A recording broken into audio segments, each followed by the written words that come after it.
अध्याय 3 कर्मयोग। मैं समय हूं।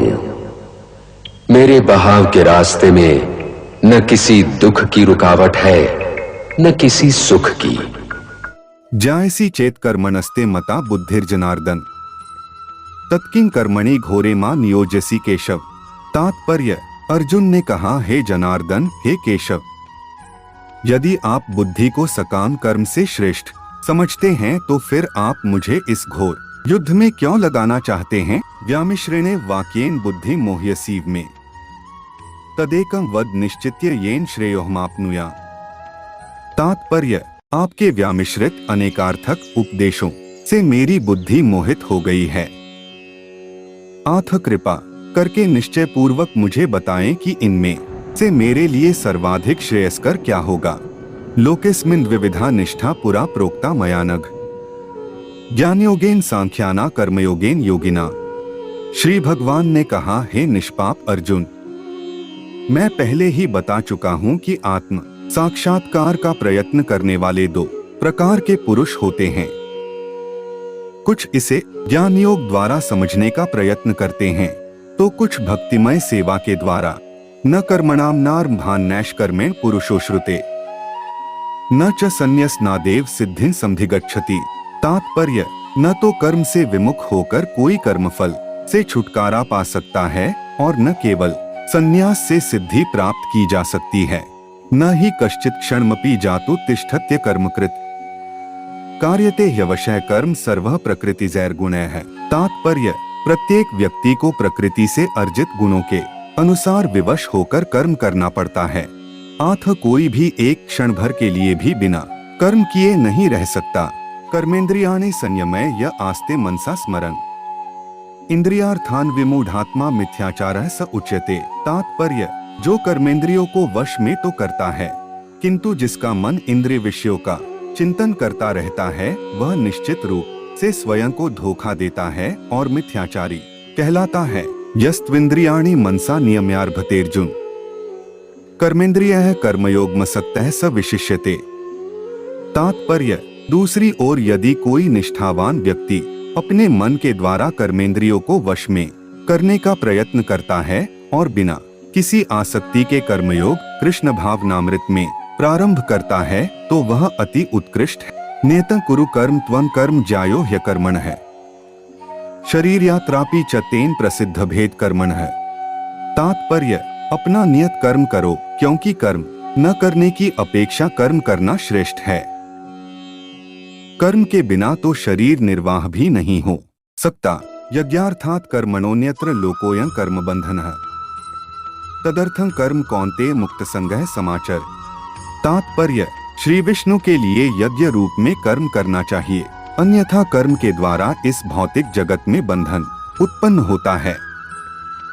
आथ हे कुंती पुत्र, उनकी प्रसन्नता के लिए अपने नियत कर्म करो। इस तरह तुम बंधन से सदा मुक्त रहोगे। सहयज्ञाः प्रजाः सृष्ट्वा पुरोवाच प्रजाप्तियः अनेन प्रस्विष्य ध्वमेश वोस्त्विष्ट कामधुक्। तात्पर्य।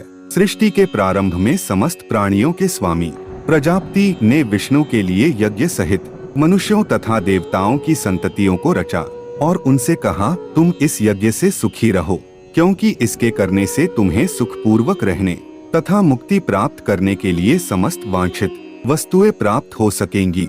देवान् भाव्यतानेन ते देवा भाव्यन्तु वः परस्परं भाव्यन्तः श्रेयः परं वाप्स्यथ।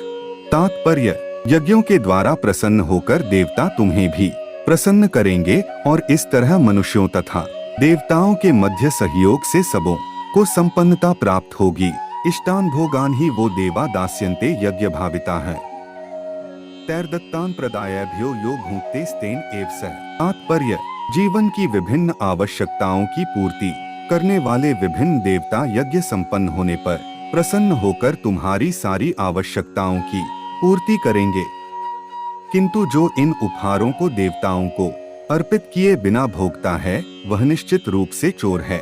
यज्ञ शिष्टाशिनः संतो मुच्यन्ते सर्वकिल्बिषयः भुंजते ते त्वघन पापा ये पचन्त्यात्म कारणात्। तात्पर्य। भगवान के भक्त सभी प्रकार के पापों से मुक्त हो जाते हैं, क्योंकि वे यज्ञ में अर्पित किए भोजन प्रसाद को ही खाते हैं। अन्य लोग जो अपने इंद्रिय सुख के लिए भोजन बनाते हैं, वे निश्चित रूप से पाप खाते हैं। अन्नाद् भवन्ति भूतानि पर्जन्यादन्न संभवः। यज्ञाद् भवति पर्जन्यो यज्ञः कर्मसमुद्भवः। तात्पर्य, सारे प्राणी अन्न पर आश्रित हैं, जो वर्षा से उत्पन्न होता है।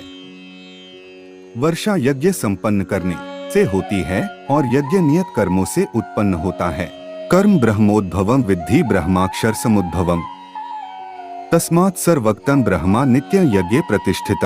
तात्पर्य, वेदों में नियमित कर्मों का विधान है और ये वेद साक्षात श्री भगवान परब्रह्म से प्रकट हुए हैं। फलतः सर्वव्यापी ब्रह्मा यज्ञ कर्मों में सदा स्थित रहता है। एवं प्रवर्तितम चक्रं नानुवर्तयति ह्यः। अघायुरिंद्रियारामो मोघ पार्थं सजीवति। तात्पर्य, हे प्रिय अर्जुन, जो मानव जीवन में इस प्रकार वेदों द्वारा स्थापित यज्ञ चक्र का पालन नहीं करता, वह निश्चय ही पापमय जीवन व्यतीत करता है। ऐसा व्यक्ति केवल इंद्रियों की तुष्टि के लिए व्यर्थ ही जीवित रहता है।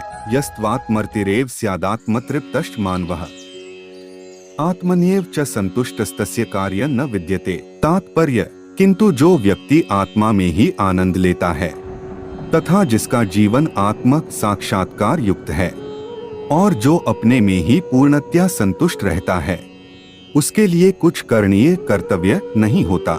तस्मात् सक्तः सत्तं कार्यं कर्म समाचर असक्तो ह्याचरण कर्म परमाप्नोति पुरुषः। तात्पर्य, आथ कर्मफल में आसक्त हुए बिना मनुष्य को अपना कर्तव्य समझकर निरंतर कर्म करते रहना चाहिए, क्योंकि अनासक्त होकर कर्म करने से उसे परब्रह्म परम की प्राप्ति होती है। कर्मणैव हि संसिद्धिमा स्थिता जनकादयः। लोक संग्रह में वापि संपश्यन कर्तुमर्हसि।